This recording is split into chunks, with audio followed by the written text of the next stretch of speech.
Madalas makikita mo pala ito sa kanto.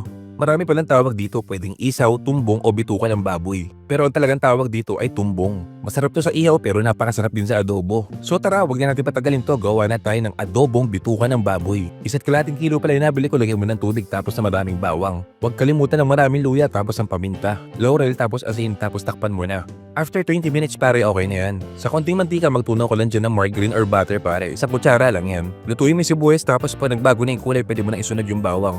Kapag mabango na pwede mo nang ilagay yung mga bituka ng baboy dyan. Lutuin mo lang sa malakas na apoy hanggang sa magmantika siya. Kapag nagmantika na pwede ka na mag-add ng toyo dyan. 4 tablespoon yung ginamit ko. Sa oyster sauce naman isang maliit na pack yung nilagay ko. Sa asin at paminta naman mga 9,000 pieces yan. Lutuin mo lang sa malakas na apoy hanggang sa mag-reduce yung sauce mo. Kapag ganyan na itsura niya pwede ka na mag-add ng lemon soda. Tapos paminta at daon ng laurel. Then 4 na kutsarang suka. Takpan tapos pakuluan mo ulit ng mga 25 minutes. After 25 minutes pare dapat malambot na yan. Hayaan mo lang siya nakabukas para matuyo siya. Mas malasa kasi ang adobo kapag tuyo. Sa sili naman pare optional lang yan. Pero iba kasi dating kapag maanghang no? Sana lang hindi mo napapanood ng madaling araw to. Automatic magpapasit kanton ka rito. O siya,